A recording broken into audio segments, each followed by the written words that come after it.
So, eto guys, no, this will not resonate with all, pero malalaman mo kung nagre-resonate sa ito kasi mararamdaman mo naman if the message is for you. So, deception mga kapiksi, manloloko, someone is wearing a mask in this relationship. Kung kayo ay nasa relationship mga kapiksi, may partner or specific person, ibig sabihin someone is wearing a false mask, no? Nagpapanggap, no? Nagpapanggap, niloloko.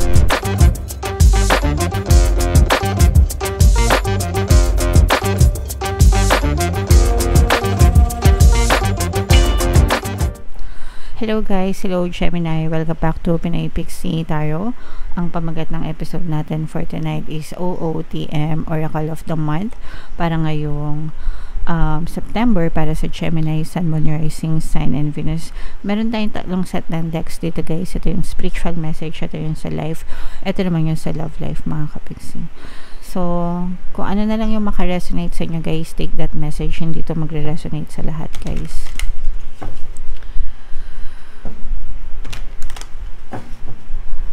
So, unahin natin tong spiritual message for you, mga kapiksi. Wave, no? So, ito guys, napakagandang message na to kasi ibig sabihin ito, di ba yung wave, yung alon, yung flow, di ba? Yung wave, yung alon sa dagat, mga kapiksi. So, ibig sabihin nito, kailangan natin magkaroon ng flexible na attitude. Yung flexible, yung sabay, yung sanay kayong sumabay sa agos, no? Sa agos ng buhay, wave, no? Kailangan flexible tayo mga kapiksi, and kapag ka-flexible yung attitude natin, mabilis tayong, pag sinabing flexible, mabilis mag-adapt, mag-adjust, no? It will bring good fortune. Ito yung magdadala ng swerte sa ating buhay mga kapiksi kasi mabilis tayong maka-adjust, di ba? Nakakasabay tayo, so, and sometimes or most of the time pwede yung magdala ng swerte sa buhay natin. So, i-mind nyo yan syempre guys. Mind swerte, mind good luck, mind good fortune, go with the flow mga kapiksi. You may have your ups and downs, but ultimately you'll be able to step forward. Syempre sa buhay natin, parang alon lang din guys. May mataas na alon, may mababang alon, minsan 'di ba? Minsan maingay yung alon, minsan tahimik lang, minsan ganun. So, ibig sabihin yung buhay natin, ganun din, no? Parang alon. Sometimes mataas, sometimes mababa. Pero, ang importante is, you'll be able to step forward, move on lang, move forward lang ng move forward, mga kapiksi, okay? Kasi, doon lang naman tayo papunta sa forward, sa future, guys, okay? If you're looking for an advisor to help fix a soured interpersonal relationship, turn to the magnanimous ocean. Ibig sabihin nito guys, no, kung naghahanap kayo, kailangan masolusyonan or kailangan yung solusyonan yung mga relationship na turned into sour, no? Ibig sabihin naging bitter, naging sour, hindi na ma-okay yung relationship, okay? So, this is the best time for you na ayusin nyo yung mga relationship nyo, mga kapiksi, kasi dapat iniingatan natin yung relationship natin, whether romantic yan or non-romantic, kasi tayo rin naman yung magtutulungan, guys, at the end of the day, diba? We all have each other, mga kapiksi, so very important talaga. No man is an island, ika nga, no? So, walang nabubuhay ng mag-isa, mga kapiksi. Pwedeng independent, pero hindi nag-iisa. Magkaiba yun, guys. Okay? So, yeah. Comment down below if naka-resonate kayo dyan. Tingnan naman natin yung life message for you, Gemini. So, shuffle ko to, guys. Habang sinashuffle ko to, panoorin nyo muna yung video natin regarding sa ating paano mag-manifest ng abundance video course. Kapiksi, sawa ka na ba sa mga struggles at hirap sa buhay mo? Masipag ka ba at masikap sa buhay ngunit hindi ka pa rin umaasenso? Ilang beses ka na bang nag-attempt mag-negosyo at mag-invest pero palagi ka pa rin nalulugi? Sa pagkakataon na ito ay maaaring may subconscious beliefs ka na nagiging balakid sa iyong pag-unlad at pagyaman. Introducing, paano mag-manifest ng abundance video course. Dito ay matututunan mo ma-overcome ang mga balakid mo para tuluyan ka ng umunlad, umasenso, sumagana, maging matagumpay, successful at maswerte sa iyong kabuhayan, pera, trabaho, negosyo sa lapi at kaperahan ng bonggang-bongga. Dali, mag-send na ng email sa pinoypixietarot@gmail.com at simulan na ang iyong pagyaman ngayon. Alright, so sa lahat ng gusto mag-avail ng course guys, meron tayong discount or meron tayong promo ngayong August, no?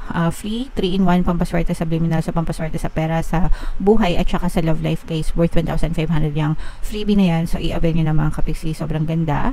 And meron din tayong bagong course guys, paano mawala ang third party at magkaroon ng harmonious na relationship, mga kapiksi. Later ipakita ko yan sa inyo. So, ito naman guys, ito yung pagiging, we have compassion and we have purposeful na message para sa inyo guys. So, yung compassion, ito yung pagkakaroon ng mabuting puso, mga kapiksi, loving, kind, unconditional, okay.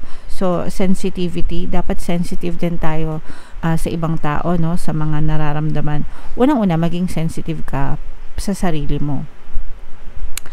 Dapat alam mo yung nararamdaman mo, okay, what's causing you to feel that emotion, no? Kasi yung emotion natin guys, palaging sumusunod yan sa ating isipan. Kung pangit yung pattern of thoughts mo, pangit din yung nararamdaman mo. And kung maganda naman yung pattern of thoughts mo, maganda naman yung nararamdaman mo. So kailangan we're always sensitive as to what we think and feel, kasi yun din yung magva-vibrate sa atin energetically. What we attract, what we vibrationally feel, mga kapiksi, okay? So kung ayaw nyong pangit yung ma-attract sa buhay nyo, dapat maganda lang din yung nararamdaman nyo guys. And we have to be sensitive dun sa mga tao sa paligid natin. Be kind to others. Walang fee, no? Walang bayad yung pagiging mabuti guys. So, hindi natin alam yung mga tao sa paligid natin kung merong mga pinagdadaanan. So, wag na tayong dumagdag sa mga pinagdadaanan nila sa buhay. The same thing na ganun din tayo, di ba? Pag may pinagdadaanan tayo, hindi rin naman natin pinangangalandakan sa ibang tao na may pinagdadaanan tayo. Sometimes, we're just quietly fighting our battles, diba? So, it doesn't hurt to be good. It doesn't hurt to be good, mga kapiksi. Kaya always tayong maging mabait, guys. Panatilihin yung pagiging mabuti at pagkakaroon ng busilak na puso, mga kapiksi, okay? And syempre, and also guys, no, may balik din na good karma yan sa inyo kapag mabuti yung intention nyo. And ito naman, speaking of intentions, ito yung purposeful, mga kapiksi, kung ano yung intention nyo sa buhay, kung ano yung gusto nyo mangyari, mga discovery nyo, mga purpose nyo, yung mga purpose na mga intentions nyo, mga kapiksi. So, kailangan, for some of you, pwedeng nasa discovery stage pa lang kayo, no? Kung ano talaga yung gusto nyo, yung purpose nyo, kung ano talaga yung gusto nyo gawin. And for some of you naman, guys, no? Always pay attention sa pagkakaroon ng good intentions. Kasi nga, sabi ko sa inyo, good intentions equals good karma always, no? Kailangan talaga tayong magtambak, mag-imbak ng good karma, mga kapiksi, para magtuloy-tuloy yung kabutihan, yung kagandahan ng ating buhay. Tayo rin yung magbe-benefit doon, guys, balang araw. Okay? Alright, so comment down below, Gemini, if feeling mo naka-resonate kayo dyan. Tingnan naman natin, guys, yung ganap sa love life. Ito naman, love messages. So, yung sinasabi ko sa inyo kanina, guys, meron tayong bagong course, paano mawala ang third party at magkaroon ng harmonious na relationship. Bagong course natin yan, guys, para mawala yung mga kabit na mga jowa nyo, guys. 30% discount naman yan until August 31. So, i-avail nyo na, guys. So, eto, guys, no, this will not resonate with all, pero malalaman mo kung nagre-resonate sa ito kasi mararamdaman mo naman if the message is for you. So, deception, mga kapiksi, panloloko, someone is wearing a mask in this relationship. Kung kayo ay nasa relationship, mga kapiksi, may partner or specific person, ibig sabihin someone is wearing a false mask, no? Nagpapanggap, no? Nagpapanggap, niloloko, mga kapiksi, may betrayal. Alright? So, alam nyo yan, guys. Mararamdaman nyo yan, no? Hindi pwedeng hindi because your intuition will say so. Okay? And yung intuition natin, guys, is yan yung pamamaraan ng mga gabay natin para gabayan nga kayo. So, magdasal kayo, guys, and ask for help, ganyan, protection, assistance, and marireveal din itong mga deception na to, mga kapigsi. And that's for the better, no? Para ma-reveal yung mga deception and malagyan ng katapusan or hangganan yung mga pandoloko sa inyo. Okay? And always put yourself first, guys. Ito, advisable to sa lahat, no? Whether in a relationship kayo or single kayo, loving yourself makes you more romantically attractive. So, ito talaga, guys, dapat number 1 to. Sabi ko nga, guys, whether in a relationship kayo or hindi. Kasi most of the time, kapag in a relationship na binibigay na lahat, no, dun sa person, yung mga sinasabi nila na hindi na nagtitira ng para sa sarili nila, binigay na lahat dun sa person.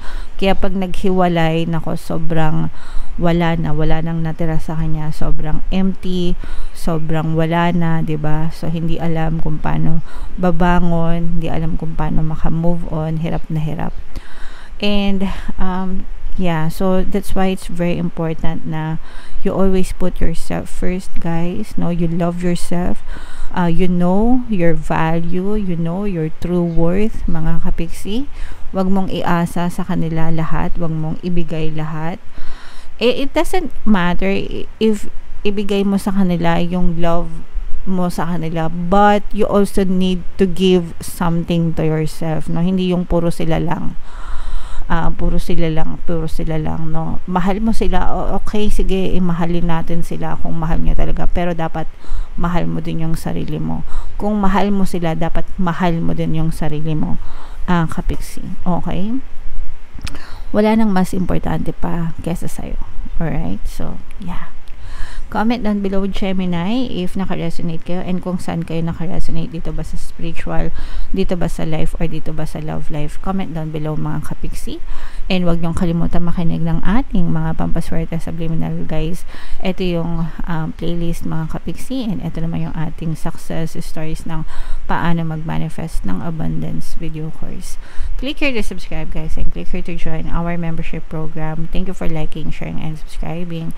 And see you again next time. I love you all, guys. Have a nice day. Bye-bye.